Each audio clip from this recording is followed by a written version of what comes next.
Sri Sachidananda Sadguru Sainath Maharaj Ki Jai. Sri Sai Satcharitra, an Insight, Episode 152. My humble prostrations at the lotus feet of our Sadguru Sai. By the divine grace of Sai, an attempt has been made to translate the gist of the divine discourse of Sri Ramanathan Brother telecasted in Sai TV. This is purely done to share the glory of Sai and his divine teachings with more insight to the aspirants. Om Gurur Brahma Gurur Vishnuhu Gurur Devo Maheshwaraha Guru Sakshat Parabrahmam Tasmai Shri Gurave Namaha. Devotees, now let's listen to the blessing bestowed by Sri Sainath Maharaj upon the devotees through the spiritual text Gita Rahasya, authored by Sri Balagangadhar Tilak. This book contains exceptional commentary on the Bhagavad Gita. Though many authors have given their elucidations on the great scripture Bhagavad Gita, this book is remarkable as it contains a unique elucidation with a greater insight on spirituality. Sri Sainath Maharaj always guided and encouraged who aspire to learn the Brahma Vidya, says Sri Hemat Panji. Once, Babu Sahib Jog got a message from Shirdi post office that a parcel has been received on his name. He went to the post office and opened the packet. To his pleasant surprise, it was the Gita Rahasya book authored by Sri Balagangadhar Tilak. He glimpsed through the book and, with a desire to read it, replaced it in the packet, came to Dwarakamai, holding it in his armpit. He came to the masjid and climbed the steps of the sanctum sanctorum to have Sri Sai's darshan. Though these devotees resided in Shirdi and would visit Sri Sai every day, they followed the practice of bowing at Sri Sai's feet every time they had his darshan. No matter how many times they exited and entered the masjid in a day, each time they came in, they would bow at Sri Sai's lotus feet. Now, as Babu Sahib Jog entered the masjid, he went to bow at Sri Sai's feet. While he bent down to touch the holy feet of Sri Sai Baba, the book that he had kept in his armpit fell on the ground. Immediately, Sri Sai inquired what that was. Babu Sahib Jog took out the book from the packet and handed it over to Sri Sai, saying, Baba, this is Gita Rahasya. Sri Sai Maharaj received it with great interest, flipped through the pages of the book, and with deep reverence and delight placed a 1 rupee coin on top of it and returned the book with these benedictions. This book is a masterpiece. Read this book from beginning to end. Will do good to you. Devotees, Gita Rahasya was also the much loved book of Sri Sai as that of Sri Vishnu Sahasranama. At various circumstances, Sri Sai gave the Gita Rahasya book to many devotees. This has been quoted by Sri Pujya Sri Narasimha Swamiji in 298th Sai Sahasranamavali as Om Gita Rahasya Sampradaya Namaha. Salutations to the one who declared that it is sufficient for one's welfare and advance that he should have intense faith in the Guru. What is so significant about this Gita Rahasya? Listeners, it is inevitable for us to understand before we proceed with today's episode. The great Jnanis willed that this book be written. It is well known that the Jnanis always strive for the welfare of the world. In this connection, let me share some incidences which are mind boggling. As we are aware, Bal Gangadhar Tilak was a great freedom fighter and he was popularly known as Lokmanya Bal Gangadhar Tilak. Lokmanya means the one who has revered, who was revered by the people, and the one who is accepted by people. He was a great and famous leader and won the heart of the people. He was recognized as Awakener of India for his weekly publications. Tilak was very devoted to God.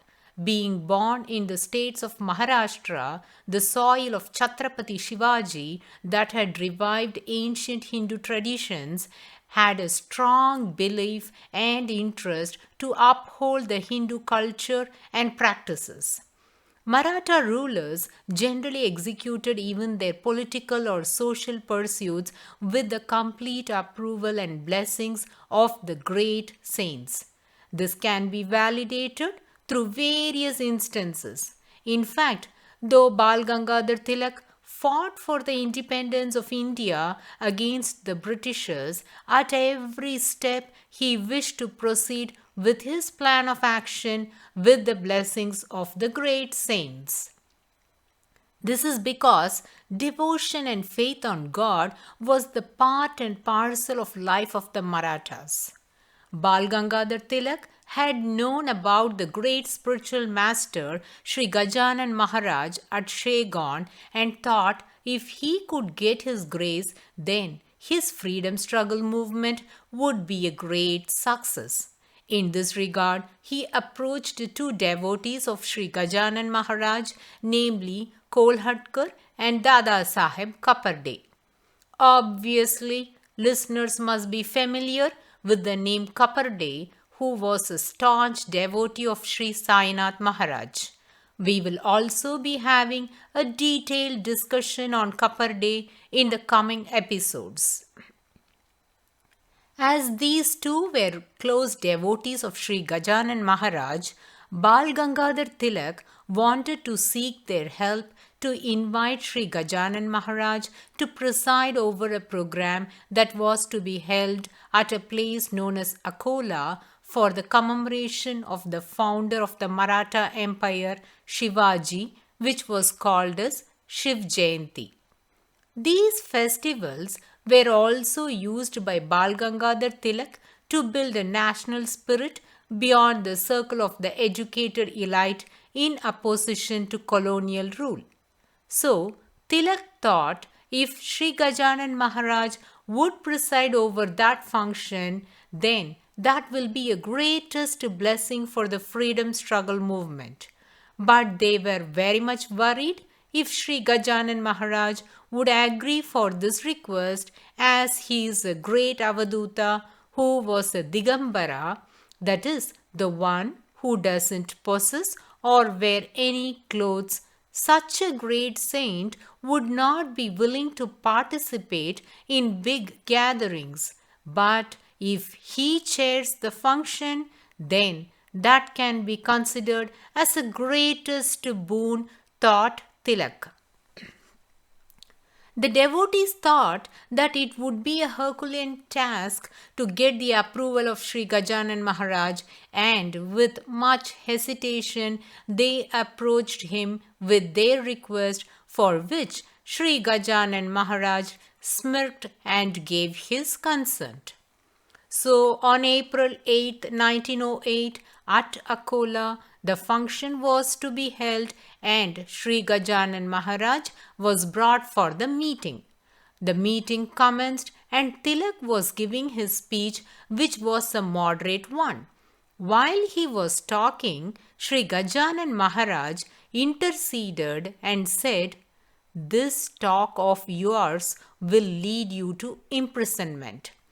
Everyone was greatly shocked by this pronouncement of the Maharaj. Intention of Tilak to bring Sri Gajanan Maharaj to head this function is to seek his grace, whereas that great saint gave a verdict that was completely against him.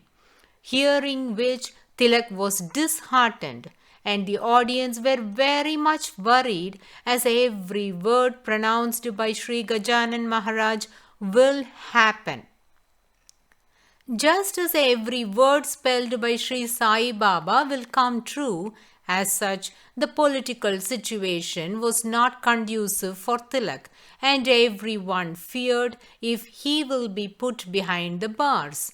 The British government was preparing to arrest him on charges against sedition. If Tilak could be imprisoned at that crucial point of time, then that would be a greater pitfall for the freedom struggle movement. Hence, Kaparde, Kolhatkar, and few other close devotees of Sri Gajanan Maharaj approached the great master and pleaded for his grace upon Tilak. Sri Gajanan Maharaj said, "In the sacrifice of the great ones, the seed of the success of independence lies. As Shivaji's confinement also benefited the people in a most peculiar way, similarly, the internment of the freedom fighters will give freedom to the country and inconceivable benefits," said Gajanan Maharaj. So ultimately, Sri Gajanan Maharaj said that the detention of Tilak is inevitable for the freedom struggle. As a result, this implies that his stay in jail cannot be averted. At that moment, Sri Gajanan Maharaj gave a piece of bread to Kolhatkar and said, "Take this and give it to Tilak as early as possible, though this is not for averting his jail life, but will certainly help him greatly in his spiritual endeavors." Sri Gajanan Maharaj, with his remarkable clairvoyance powers, could foresee that soon Tilak would expound some amazing truths on the great epics of Hinduism. Hence, he sent the piece of roti as his blessing through his devotee. As instructed, the roti piece was given to Tilak and he too ate it. As Tilak didn't have teeth, he chewed them with his gums to make it soft enough to swallow. During the year 1908, in the month of March, at the commemoration function of Shivaji, Sri Gajanan Maharaj professed that Tilak will be arrested, and following which he had also sent the consecrated roti piece as prasad. After this blessing, in a couple of days, that is on July 3rd, 1908, Tilak was arrested and sent to Burma and kept in a lockup at the prison at Mandalay, as the Britishers wanted to keep him away from the homeland, as they feared his influence on the public. He was in jail for 6 years. Those days, the jail life for the freedom fighters was horrible. They neither had shelter from rain nor from sun. The conditions inside the jail were inhuman and unhealthy. While imprisoned, Tilak continued to read and write, and as foretold by Sri Gajanan Maharaj, it is under such challenging and most unsuitable conditions he wrote the book Gita Rahasya, that consists of 2 parts, while the first part consists of the philosophical exposition and the second has the translation and his interpretation of the Bhagavad Gita. So, this book was written as per the divine will and with the blessings of one of the great masters, Sri Gajanan Maharaj. Hence, it is considered as one of the most brilliant and wonderful work. Therefore, it is not a wonder when Sri Sai Maharaj recommended this Gita Rahasya to many. So, after 6 years of confinement, during the year 1916, Bal Gangadhar Tilak was released from Mandalay jail at Burma. Then, on May 19, 1917, accompanied by Kaperde and few other devotees, he desired to go to Shirdi to get approval and blessings from Sri Sai Baba for his freedom movement and to know his views about the progress of their struggle against the British government. During their darshan with Sri Sainath Maharaj, Tilak asked Sri Sai Baba's opinion about the freedom struggle. Sri Sai Baba, rather than giving a direct answer to his question, said, "You have grown old. You need rest. So better take rest, and why not start your spiritual practices?" Whereas Tilak was willing to seek Sri Sainath's grace for his freedom struggle movement. He was a strong radical nationalist and opposed the moderate attitude of the Indian National Congress. So there was a split within the Indian National Congress into the moderates and the extremists. And now, Tilak, being one of the most eminent radicals of the time, was trying to get even more vigorous with his plans against the British government. After his release from Mandalay jail, he felt that the acts of violence have diminished rather than hastening the pace of political reforms. While Sri Sainath didn't seem to encourage those thoughts, instead, in a very subtle way, advised him to direct his time and efforts for his spiritual upliftment. Sri Sainath gave this suggestion as he had envisioned the future of the Indian National Congress. The freedom fighters, under the leadership of Tilak, were now willing to reconcile with Congress and join the Indian National Congress to be headed by Mahatma Gandhi.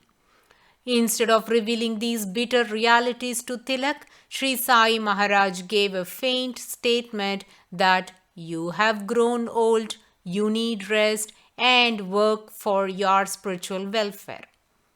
Tilak's darshan and his prayers to Sri Sai is well portrayed by Pujya Sri Narasimha Swamiji in his 430th Sri Sai Sahasranamavali as Om Tilaka Pujitangreye Namaha. Salutations to the one who was worshipped by Bal Gangadhar Tilak. After illuminating in detail on these stories, Sri Hemant Panji is moving on to narrate about the blessings bestowed by Sri Sainath Maharaj on Dada Saheb Kaparde's wife, Lakshmi Kaparde. But before listening to those wonderful experiences of Lakshmi Kaparde, it is necessary for us to know who this Dada Saheb Kaparde is. What is his position in the society? What kind of blessings were showered by Sri Sai Baba upon his son and wife, his Rinana Bandh with Sri Sai Maharaj, and so on. Not all these details are given in Sri Sai Satcharitra, but it is essential that we know about his life in detail as he was one of the ardent devotees of Sri Sai Baba. During his stay in Shirdi, he wrote a diary known as Kaparde's Diary. This is one of his greatest contributions to Sri Sai devotees. He recorded the day-to-day happenings of his life, which also comprises of the events that took place in Shirdi during his stay. Therefore, this diary is another authentic record for the experiences that he had witnessed in Shirdi. This is indeed another great literature for the spiritual aspirants as it contains the Leelas that expounds in detail the wisdom imparted by Sri Sai Maharaj and the methods adopted by him to do that. The content in this diary is published as Shirdi Diary. It is also a very informative and interesting book as it contains the daily routine and the activities that took place in Shirdi during the sojourn of Sri Sai Baba in Shirdi. Many rare and significant details are recorded in this diary. For instance, Sri Sai Baba had instructed Sri Upasani Maharaj to do his spiritual practices for 4 years, whereas due to certain circumstances, he left Shiradi a few months before the end of 4 years. It was this Shiradi diary that confirmed the above fact. Then, the date on which the most fervent devotee Megha died, later, the date on which Kaparde's wife was blessed by Sri Sai Baba, all such important informations and many more are available in Shirdi Diary, and we are greatly indebted to Sri Kaparde for giving such authentic information, says Pujya Sri Narasimha Swamiji in his literature Devotee's Experience of Sri Sai Baba. It is a must for all of us to know the political and social life of Kaparde to understand how Sri Sai Maharaj has pulled people from various realms of life to bestow his grace for their spiritual upliftment. Sri Gaga Sahib Dikshit and Sri Dada Sahib Kaparde had few similarities.